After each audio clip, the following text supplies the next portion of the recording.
मित्रांनो, लक्ष्मीच्या पावलांनी या मालिकेच्या आजच्या भागामध्ये आता कला अद्वैतला म्हणते, चल अरे चांदेकर, माझं आवरलंय, चल आपण ते दागिने घालूयात. तेव्हा तो विचारतो, कोणते?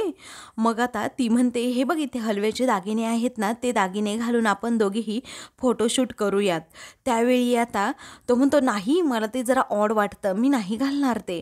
तेव्हा कलाचा चेहरा पडतो, तर संगीता म्हणत असते की नाही जावई बापू, अहो ते दागिने घालावे लागतात.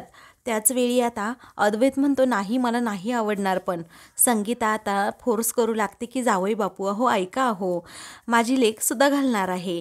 परंतु आता अद्वैत नाहीच म्हणत असतो, तर सरोज म्हणते, नाही म्हणजे नाही, त्याला नाही आवडत ना, मग तुम्ही नको त्या रीतीभाती का पाळायला सांगताय त्याला?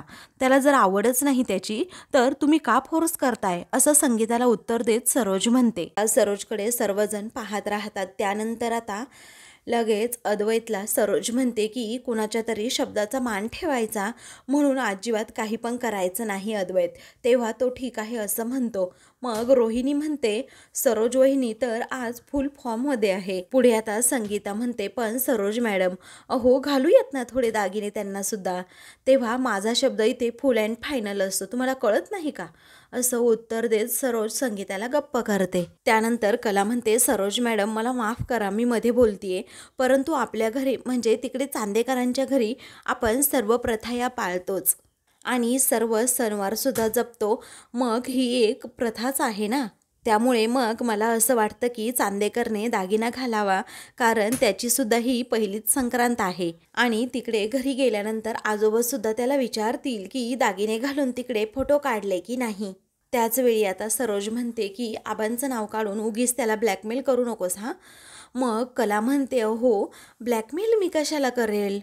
मग आता मी जर एवढं सांगते की हे पारंपरिक आहे, तर ते प्रथेनुसार चाललंच पाहिजे ना, असं कला आता सरोजला समजावत असते. त्याचवेळी आबांचा आता अद्वैतला फोन येतो. तेव्हा तो म्हणतो की 100 वर्ष आयुष्य, हा आबांचाच फोन आलाय, असं म्हणून तो कॉल रिसीव करतो. मग त्यानंतर आता तो विचारतो, काय झालं आबा, फोन केला तुम्ही? त्यावेळी आबा विचारतात, काय रे तिकडे पोहोचलात, फोन नाही काही नाही? अरे म्हटलं की दोन्ही घरांचं वारं जरा फिरलंय, जरा बिनसलंय, त्यामुळे तिकडे काही वाद वगैरे काही झाले नाहीत ना. त्याचवेळी आता अद्वैत म्हणतो, नाही आबा तसं काही नाही, सगळं काही अगदी ओके आहे. सर्वजण आता आबा काय बोलतात याकडे लक्ष देऊन असतात. तेव्हा आबा म्हणतात, बरं ठीक आहे, चांगलं आहे, तुम्ही मजा करा आणि जोडीने हलव्याचे दागिने घातलेले फोटो काढा, आपल्या ग्रुपवर सेंड करा. मग प्रत्यक्ष आल्यावर तुला पाहतोस की तू कसा दिसतो. आणि त्याचबरोबर तुझ्या आजीने जे हलव्याचे दागिने घातले होते ना, तो फोटोसुद्धा तुला मी दाखवेल, कारण ही आपल्याकडची प्रथा आहे. तेव्हा अद्वैत कलाकडे पाहतच राहतो. त्यानंतर आता आबा म्हणतात, या चंद्रकोरीतल्या सोनेरी आठवणी असतात. अद्वैत म्हणतो, ओके आबा. आबा आता ठीक आहे असं म्हणतात आणि फोन ठेवतात. त्याचवेळी आता अद्वैत कलाजवळ जाऊन उभा राहतो. तेव्हा आता ती विचारते, काय रे, काय म्हणाले आबा, नको घालू म्हणाले का? तेव्हा आता तो म्हणतो, नाही असं नाही म्हणाले, आबा म्हणाले की दागिने घाल. त्याचवेळी आता कला हसते आणि विचारते, काय म्हणजे तू दागिने घालणार? मग आता तो हो असं म्हणतो. त्याचवेळी आता सरोज म्हणते की काय रे, काय झालं, काय काय म्हणाले आबा? तेव्हा आता अद्वैत म्हणतो, आबा म्हणाले की दागिने घालून फोटो काढ म्हणून, कारण आपल्याकडची ती प्रथाच आहे. पुढे आता रागातच सरोज म्हणते, मग काय आता प्रश्नच मिटला, करा सुरू, असं म्हणून ती फोटो काढायला सांगते. त्याचवेळी आता कला आणि अद्वैतला सर्व ते हलव्याचे दागिने घातले जातात. मग आता इकडे सरोज, नैना आणि रोहिणी या तिघीही मात्र आपल्या नाकच मुरडत तेथे बसलेले असतात. काही वेळानंतर संगीता आता त्या दोघांचीही दृष्ट काढते. त्यावेळी आता संगीता म्हणते, हा जोडा किती छान दिसतोय ना दोघांचा. मग त्यावरती रजनी म्हणते, हो ना, अगदी देखणा जोडा आहे हा, असं म्हणून कला आणि अद्वैतचं ती कौतुक करू लागते. त्यानंतर आता कलाचे बाबा म्हणतात, आमच्या पहिल्या संक्रांतीला सुद्धा संगीता खूप छान दिसत होती अद्वैतराव, अहो असे दागिने तिने सुद्धा घातले होते, अगदी आमच्या कलासारखी दिसत होती, असं म्हणून कलाचं खूप कौतुक करत असतात. त्याचवेळी मात्र नैनाला राग येतो, कारण तिचं कौतुक कुणीही करत नसतं. तेव्हा संगीता आता लाजूनच म्हणते, काय बोलताय काय तुम्ही, अहो जावई बापू आहेत समोर आणि असं बोलतात का?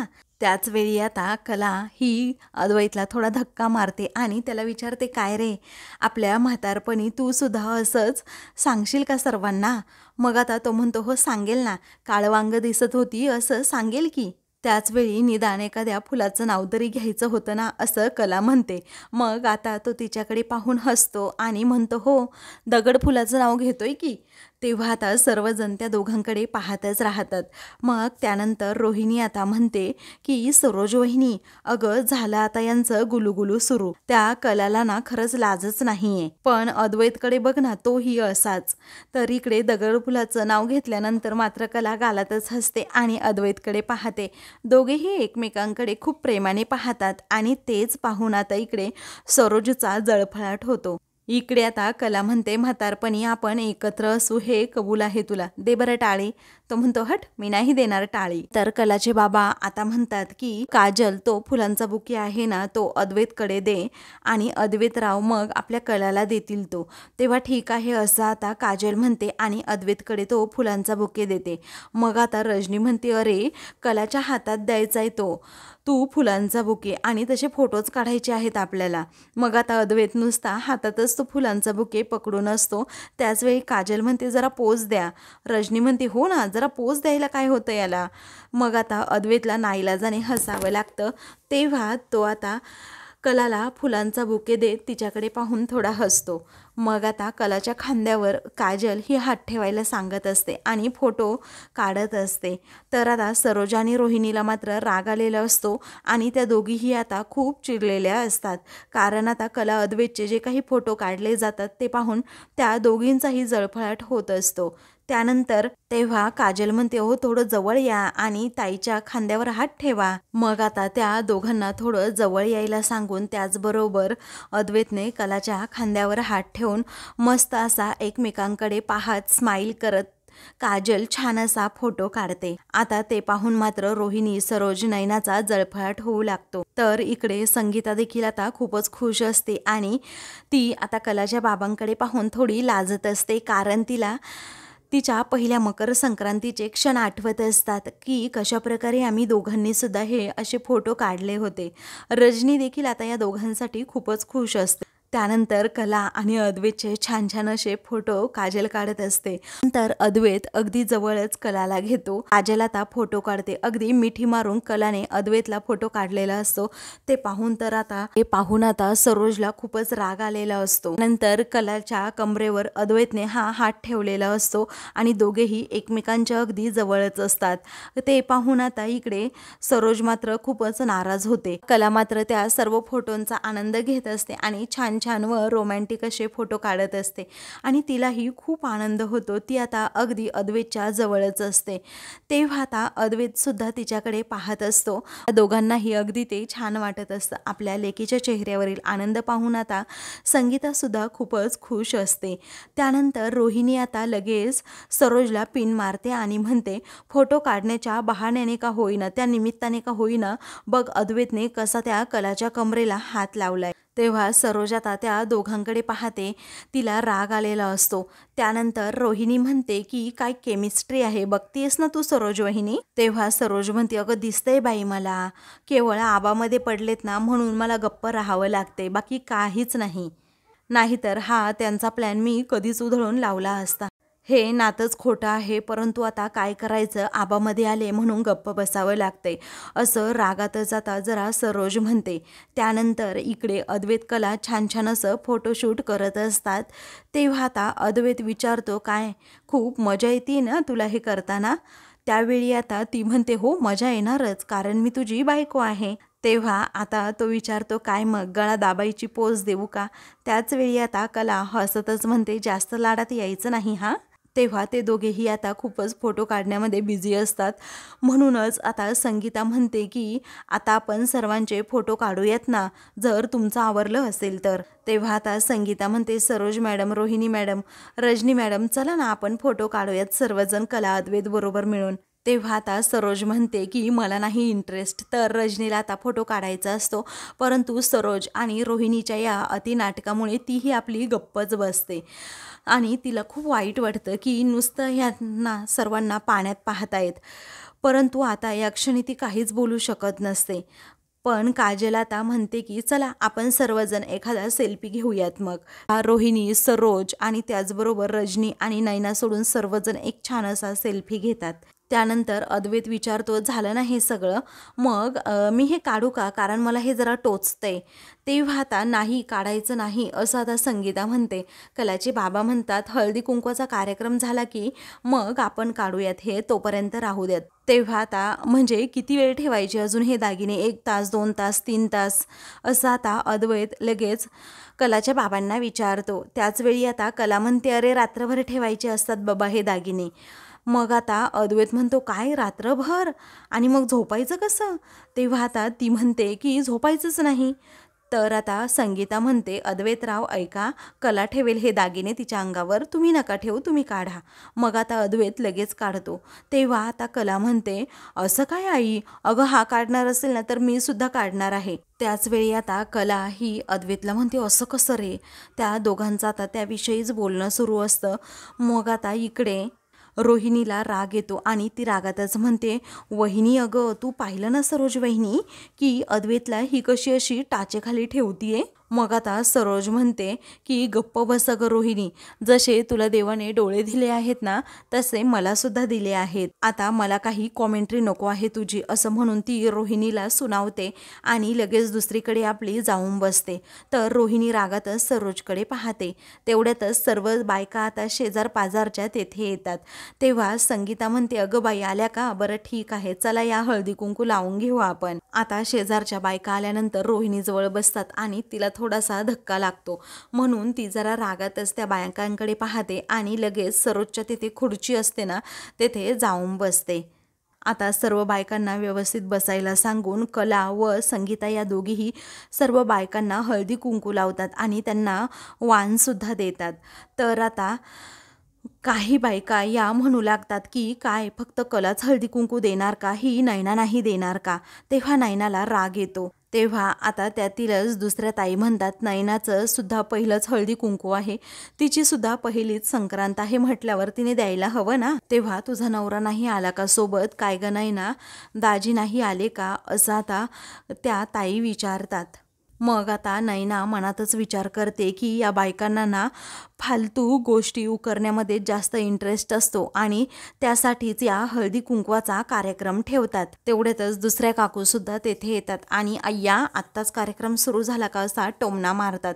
संगीता म्हणते नाही हो केव्हाचा झालाय, तुम्ही उशिरा आल्या आहात. मग आता तसं नाही हो, कार्यक्रम खूपच शांत शांत सुरू आहे ना, म्हणूनच मी असं म्हटलं. मला तर वाटलं होतं इथे आज काहीतरी छान अशी मसालेदार बातमी मिळेल असं सोनूची आई म्हणते. तेव्हा काकू विचारतात काय, अहो कसली मसालेदार बातमी, कशाबद्दल बोलताय. तेव्हा सोनूची आई म्हणते की अहो इथेच चांदेकर आणि इथेच खरे बसले आहेत. तेव्हा आता नक्की काय म्हणायचंय काय तुम्हाला, असं आता काकू विचारतात. मग सोनूची आई म्हणते की इथेच खरे आणि इथेच चांदेकर आहे, म्हणजे हे सांगतील की आपल्याला. त्यानंतर सरोज म्हणते एक्सक्यूज मी, तुम्हाला नक्की काय म्हणायचंय, जरा गप्प बसा. मग आता सोनूची आई म्हणते कोंबडं झाकून ठेवलं तरी दिवस उजडायचं राहतो का, नाही ना. अहो नैनाचं डोहाळे जेवण झालं नाही का आता, की तेव्हाच आम्हाला समजलं होतं की नैनाने खोटं प्रेग्नेन्सीचं नाटक केलं होतं. आणि हे ऐकून आता संगीताला खूपच वाईट वाटतं. तर नैना आपला चेहरा पाडून बसते. कला अद्वैत देखील खूपच नाराज होतात. त्यानंतर आता सोनूची आई म्हणू लागते की या चांदेकरांवर आत्तामध्ये तर तोंड लपवायची वेळ आली होती.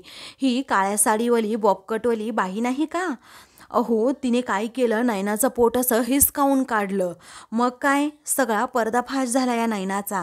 तेव्हा आता कला आणि अद्वैत हे खूपच नाराज होतात. तर आता या सगळ्या बायकांच्या बोलण्याचा राग आता अद्वैतला येत असतो. मग त्यानंतर सरोज आणि रोहिणी रजनी या मान खाली घालून आपल्या बसलेल्या असतात, कारण नैनाने खरंच चांदेकरांची इज्जतच काढलेली असते, त्यामुळे कुणी काहीही बोलू शकत नव्हत्या. मग त्यानंतर आता नैना विचार करते की या सर्व बायका मला का टार्गेट करत असतील. एकतर माझ्या डोहाळे जेवणाचं नाव काढल्यामुळे मला काही उत्तर सुद्धा देता येत नाही. त्यानंतर आता शेजारच्या ताई म्हणतात या खऱ्यांच्या मुलींनी लाज आणली म्हणे. तेव्हा आता संगीता म्हणते, तांबडे वहिनी अहो जरा शांत राहा ना. मग सोनूची आई म्हणते, काय शांत राहायचं. मग तांबडे वहिनी सुद्धा म्हणतात की अहो तुम्हाला कळतं की नाही, बघावं तेव्हा तुम्ही नेहमी म्हणायच्या ना, खऱ्यांचे संस्कार खऱ्यांचे संस्कार, जसं काय तुमच्या मुलींनी विमानातून झेपच घेतली आकाशात, असं तुम्ही संस्काराबद्दल बोलत होतात. आणि काय केलं आता तुमच्या नयनाने, असं म्हणून ते संगीताचा खूप अपमान करू लागतात. तर काजलला सुद्धा खूपच वाईट वाटतं. तर तांबडे वहिनी आता सर्वांना सांगू लागतात की मी यांना विचारलं संगीता वहिनींना की एवढं मोठं कुटुंब मिळालंय, मग त्यांनी काही दागिने घातले असतील ना कलाच्या अंगावर, कारण एवढं श्रीमंत कुटुंब आहे म्हटल्यानंतर, आणि तुम्ही सुद्धा काही घातले असतील ना. त्याच वेळी आता त्या काय म्हणाल्या मला माहिती आहे का, आमचे संस्कार हेच आमचे दागिने आहेत, आता कुठे गेले यांचे संस्कार, असं म्हणून संगीताच्या संस्कारावर आता ती प्रश्न उभा करते. त्याच वेळी आता संगीता मात्र रडत असते. तिच्या डोळ्यातून घळाघळा पाणी येऊ लागतं आणि ते अद्वैतला अजिबात उडत नाही किंवा सहन होत नाही. मग आता पुढे त्या बायका म्हणू लागतात, कुठे आहे तो दागिना, मोडला की काय, की तुमच्या मुलींना श्रीमंत घरचं पाणी पचवता आलं नाही. अहो चांदेकरांची सून आता तुमच्या मुलीने व्हायला तुम्ही तर लाज सुद्धा सोडली होती. इकडे आता रोहिणी म्हणते की सरोज वहिनी, भगवान के घर में देर है अंधेर नाही. आता तूच बघ ना, आपण कितीही प्रयत्न केला तरीही या खऱ्यांना खोटं प्रूव्ह करू शकतच नाही. पण समाज वेगळाच असतो, हो की नाही. बघ ना, समाज तरी बोलतोय का या खऱ्यांच्या बाजूने, अजिबात नाही. त्याच वेळी आता सरोज म्हणते की आपण बोलणं वेगळं आणि या समाजाने आपल्या बाजूने बोलणं खूप वेगळं असतं. त्याच वेळी आता या दोघीही मात्र आता खरेंवर हसू लागतात. तेव्हा आता नयनाला खूपच राग आलेला असतो. तेव्हा सोनूची आई म्हणते, नयने अगं तुझ्या धाडसाचं तर कौतुकच केलं पाहिजे. अगं आता तुझं नवल करू, तुझी कीव करू, की तुझं करू तरी काय, मी करू तरी काय तुझं, असं सोनूची आई आता रागातच नयनाला म्हणते. मग त्यानंतर दामले काकू सुद्धा बोलू लागतात. त्याच वेळी आता नयना रागातच उठते आणि म्हणते, ओ दामले काकू तुम्ही एकदम गप्प बसा हा. अहो एकतर हा आमचा फॅमिली मॅटर आहे, तुमचा काय संबंध, त्यामुळे तुम्ही प्रश्न विचारायची काही गरज नाहीये. आणि मी जशी फसवणूक केली आहे ना, तशीही माझी सुद्धा फसवणूक झाली आहे. माझ्या नवऱ्याकडून राहुलकडून माझी फसवणूक झाली आहे. तेव्हा राहुलचं नाव घेतल्यानंतर मात्र रोहिणीचा राग अनावर होतो. तेव्हा ती आता म्हणते, शट अप नयना. अहो तुम्हाला सांगते बायकांनो, ही राहुलच्या नावाचा गैरफायदा नेहमी करूनच घेत असते. मी तुम्हाला अजून एक सांगते की काय केलं ग एवढं राहुलने, तू नेहमी नेहमी त्या राहुलला दोष देत असतेस. बरं राहुलने फसवलं तुला, पण फसवून घेताना तू काय दूधखोळी होतीस का, तुला नाही समजलं का राहुल तुला फसवतोय म्हणून. त्याच वेळी आता सोनूची आई म्हणते, हो अगदी बरोबर, ही काही दूधखोळी नव्हती.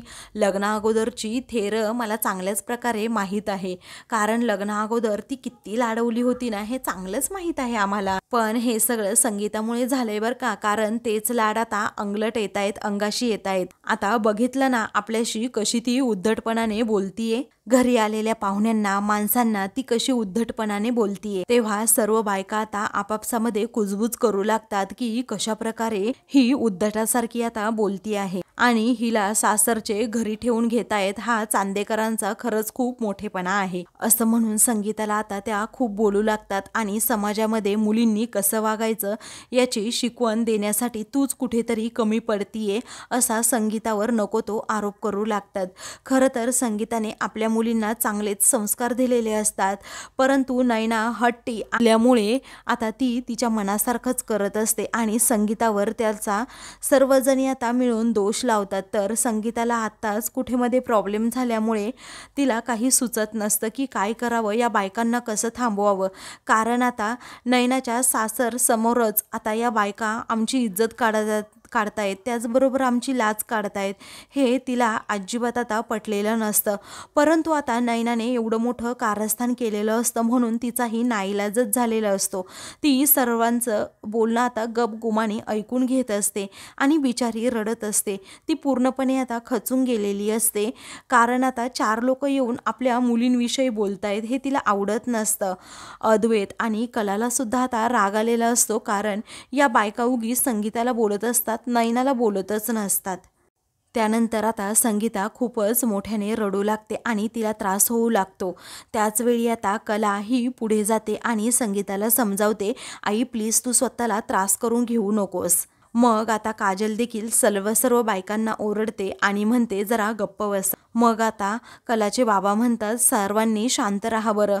त्याचवेळी काजल म्हणते बाबा तुम्ही पाहिलं ना, आईला अगोदरच त्रास होतोय, तिची तब्येत बरी नाहीये, पण ह्या कशा बोलतायत सर्वजणी मिळून.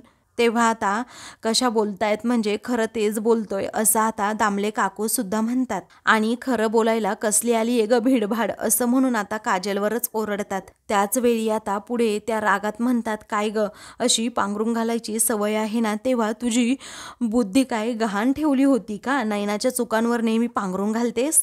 त्याच वेळी आता सोनूची आई म्हणते की हे फक्त नावातच खरे आहे, परंतु यांचं लक्षण पूर्णपणे खोटं आहे. त्याचवेळी संगीताला अजूनच वाईट वाटतं, ती रडू लागते आणि मग अद्वैतला सुद्धा आता हे सहन होत नाही की उगीच संगीताला या सर्वजणी बोलताय. त्यानंतर सोनूची आई म्हणते यामध्ये ना आईचाच दोष असतो, कारण कायमच मुलांना पाठीशी घातलं ना की आपलं सगळं कामच संपतं ना म्हणून. पण मुलीच्या जातीला शिस्त लावण्याचं काम फक्त आणि फक्त यांचं असतं, हे यांना कसं कळत नाही असं म्हणून सोनूची आई ओरडते आणि खूप सारा खऱ्यांचा अपमान करत असते. तर आता एवढा मोठा अपमान या हळदी कुंकवाच्या कार्यक्रमात होणं बरं नव्हे असं आता अद्वैतला वाटत असतं. तर संगीताची आता रडून रडून जी हालत झालेली असते अद्वैतला ती सुद्धा पाहावत नसते. तर खरेंना जे काही ह्या सगळेजणी बोलतायत ते पाहून सरोज आणि त्याचबरोबर रोहिणी मात्र मजा घेत असतात, कारण आता संगीताचा अपमान तेथे होत असतो ना म्हणून. त्यानंतर आता सोनूची आई म्हणू लागते की यांचं कसं आहे ना, फक्त नावातच खरे आणि नियत मात्र यांची खोटी. बघावा तेव्हा यांचा उजेड असतो, परंतु नियतीमध्ये खोट असल्यानंतर करायचं तरी काय. पण संगीता आता बिचारी खूपच रडत असते, तिला हे सहन होत नसतं. मग आता नयना रागातच त्या बायकांकडे पाहू लागते. तर आता काजल म्हणते खूप झालं हा तुमचं आता काकू, आता तुम्ही जा बरं. मग आता कला म्हणते की काजल बोलू नकोस त्यांना काही, कारण जर बोललं म्हणजे उत्तराला प्रतिउत्तर दिलं की वाद हा वाढत जातो, त्यामुळे अजिबात आपण आता या क्षणी काही बोलायचं नाही. मग संवाद वाढवण्यासाठी आपण हे हळदी कुंकवाचे असे कार्यक्रम ठेवतो ना. कला म्हणून आता त्या बायकांना सांगते माझ्याच हळदी कुंकवाच्या कार्यक्रमासाठी हा समारंभ ठेवला होता ना, पण आत्ताच मी तुम्हाला सांगतेय की हा हळदी कुंकवाचा कार्यक्रम संपन्न झालाय, त्यामुळे आता तुम्ही येऊ शकताय. तेव्हा आता त्या फॉरेनच्या ज्या काकू असतात त्या म्हणतात की काय ग आम्हाला गोड बोलून घराबाहेर काढतेस का, आता आम्ही जातोच असं म्हणून त्या आता जायला निघतात. त्याच वेळी आता रोहिणी मात्र खूपच खुश होते आणि म्हणते अबायगा मजा, आता खरी मजा येणार. त्यानंतर आता सोनूची आई म्हणत असते की आई तशीच आणि मुलीही तशाच, कारण श्रीमंत घरी आता डल्ला मारायला या मुली काय काय करतील काय माहीत. कारण मुली जर चुकीच्या वळणावर जात असतील तर त्याचा जाब कोणाला विचारणार, आईलाच ना. तेव्हा संगीताला अजिबात हे बोलणं आता सहन होत नाही. त्यावेळी आता अद्वैत आता उठतो आणि म्हणतो की एक सेकंद, 1 मिनिट थांबा बरं सगळे. तेव्हा अद्वैत खऱ्यांच्या बाजूने आता बोलणार या विचाराने सरोज आणि रोहिणी मात्र रागातच त्याच्याकडे पाहतात. पुढे आता अद्वैत म्हणतो मुलं चुकतात याचा जाब तुम्ही त्यांच्या आईवडिलांना नाही विचारू शकत आणि त्यांच्या संस्कारांवर बोट उचलण्याचा अधिकार तुम्हाला दिलाच कुणी, असं म्हणून तो सगळ्यांकडे आता रागातच पाहतो. आता मित्रांनो पुढील भागामध्ये अद्वैत म्हणतो नयना जे काही वागलीये त्याचा दोष अजिबात तिच्या आईवडिलांना द्यायचा नाही. तेव्हा अद्वैतने छान प्रकारे बाजू समजावून सांगितल्यामुळे एक आजी म्हणतात हा अस्सल हिरा आहे, हिरा याला जप आता असं म्हणून कला अद्वैतचा हात ते हातात देतात. तेव्हा तुम्ही दोघेही अगदी सुखाने संसार करा असं आता आजी म्हणतात. कला अद्वैत एकमेकांकडे पाहतच राहतात. अशाच मालिकेंचे पुढील भाग पाहण्यासाठी चॅनलला सबस्क्राईब करा.